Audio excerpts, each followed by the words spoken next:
Hello everyone! Today we're going to be talking about Disney's latest attempt to transform one of their classic animated fairy tales into a live-action film. That film is the 2017 Beauty and the Beast. Seth, what'd you think of it? So, you said it's their latest attempt, and I actually have a couple qualms with this. I hate it that Really? they're remaking all their old animated films.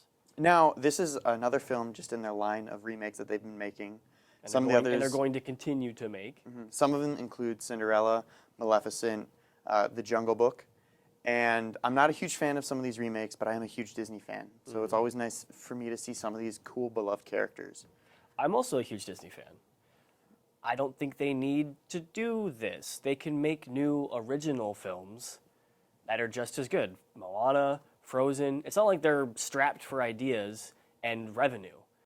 I don't disagree with that. My huge concern isn't with the spur of Disney remakes. I, for a matter of fact, really enjoyed The Jungle Book because I think it took the source material and changed it around a little bit so it felt fresh, it felt new, it felt unique with the visual style that they used. Beauty and the Beast, on the other hand, it came out in 1991. It didn't come out like the 60s or earlier like some of the other films That's they've been true, rebooting. too. This isn't that old. Yeah, so it's just over Well, 20, 30. 25 years, and we're still seeing pretty much the same film. Nearly a shot for shot in some points. It's almost the exact same movie with a couple extra songs. Yeah. I kind of wanted to hear Human again. Okay. They didn't include that one in this one. Instead, they had that other, the Sunlight song or whatever. That song sucked, if you ask me. Didn't grab me in any way. The other song that they added, the Beast song, was torn basically right out of Hunchback of Notre Dame. I personally like the Beast song. I think it added a level of intimacy that we get to grow with this character.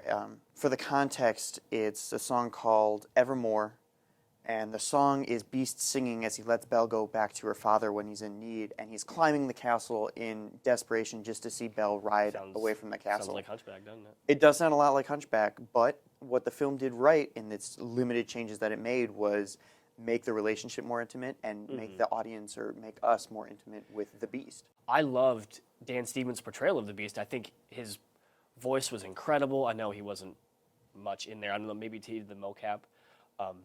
But I loved what he did with the Beast, and it does bring a more complex character to life.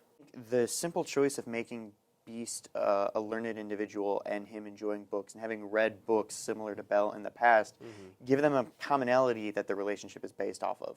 In the original film, we do see huge character growth from both of them, but I don't think they have that commonality. It also changes it from being Belle just going like, oh, you've got a huge library? I'm cool with this now. It's just lots of money, so that's cool. They actually do have something to talk about, so it helps tie that loose end up. Some of the other new stuff, Belle and the Beast we get more insight onto their backstory throughout the film. Yeah. None of which was, I think, too important. Could have been done in a short film. Something much smaller, especially did not need to be a 130-minute movie just to get, oh, my mom died of plague. Okay. My favorite parts of the film, you said it's a longer film. It's something that families are going to have to sit through for over 2 hours. But I really enjoyed the music. It's the same music that was in 1991, Same almost. music. Yeah. But I was still singing along to that. That's a part of my childhood. That's No, a part of course. so many people's childhood. It's cool to relive that music. So I attribute my entertainment to a lot of the music. I also enjoyed, like I said, the building on the relationship, and I really liked the end credits. The end credits they were fun. Yeah, That's for sure. They were beautiful. The end credits, it's an image of the character who portrayed them and then whatever image that most of them turned into in the house. And I thought it was new and unique, and it was really just cool to see them embrace their characters at the end. How come Lumiere gets to have a tailcoat and a face with like a mustache and everything, but Plumette is just a bird feather duster? Cogsworth gets a face. Miss Teapot just has one painted on, or Miss Potts just has it painted on, but like, where do they draw the line between the wardrobe gets to look like a wardrobe, but Lumiere gets to have shoes? I really hope you didn't spend more than 2 hours thinking about this. Oh, I spent a lot of time thinking about it. It's because he's Lumiere. He gets to be our guest, and they can't have a candlestick that doesn't look like a person. But they solved that problem in the original 1991. They just gave everybody a face. He still looks like a candlestick. I didn't have this huge problem with the characters. My big problem with the characters comes with a lot of them are very dramatic when they moved. A lot of their movements are pretty over the top, and it's fine. It's an entertaining family film. It could possibly be the most theatrical Disney, like, musical. I thought it was a little unique to see. We're seeing a classic animated film transformed into a live-action film, yet everyone still acts like they're animated characters that they're moving around. So apparently making this more live-action didn't make it more natural. I didn't think that Be Our Guest, the huge, the showstopper, I don't think it was as good as it was in the last one. We've seen this in 1991. And if you ask me, it was better. I think it was fresh at the time. It's not fresh now. We've seen And this that before. could be it, but that's the problem you have when you make remakes. I don't disagree with that. I personally think that if you're going to remake a film, you got to give it its own flavor. It's still Be Our Guest. Yeah. It's still that same song. The other huge song in the show when they're ballroom dancing, that was great.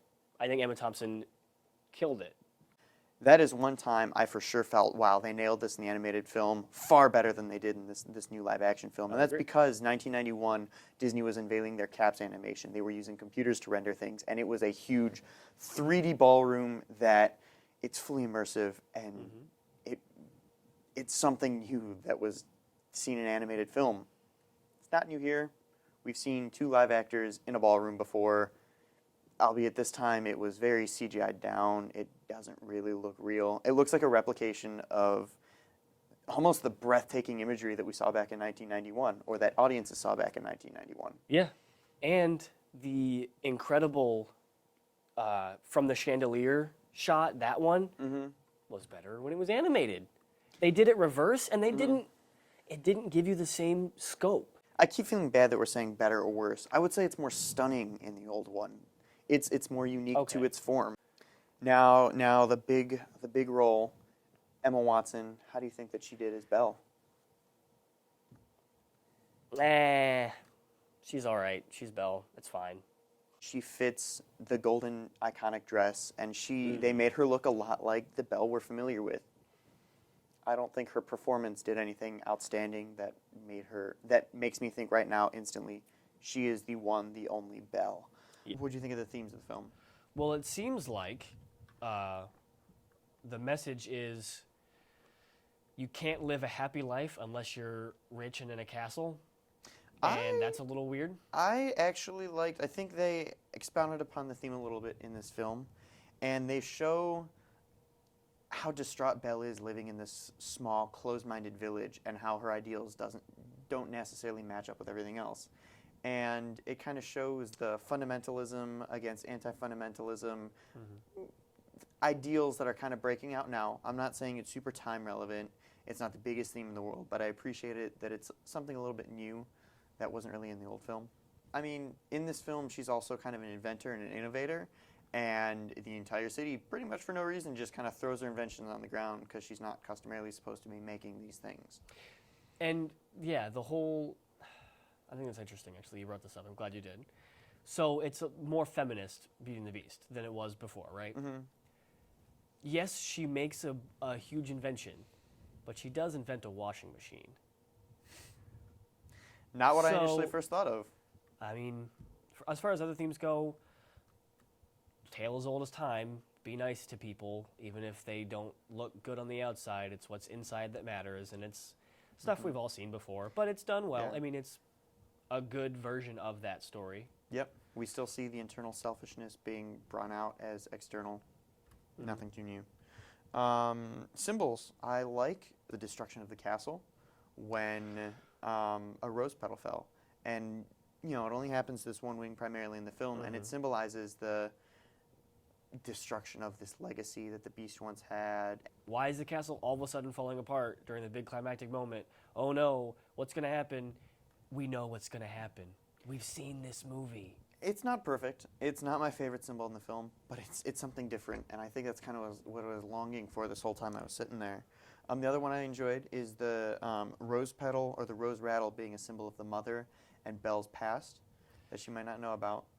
Again, a little heavy-handed. Oh boy, I don't care about your dead mom, Belle. Sorry. I really enjoy that they're visualizing some of these struggles in her past. Not necessarily needed. So you said not needed.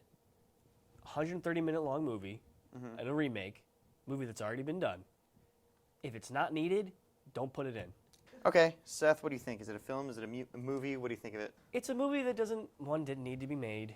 It's not horribly offensive. I'll probably never watch it again, but it's not hurting anybody, I guess. Yeah, I personally also agree that I don't think it needed to be made. It's too similar to the old one.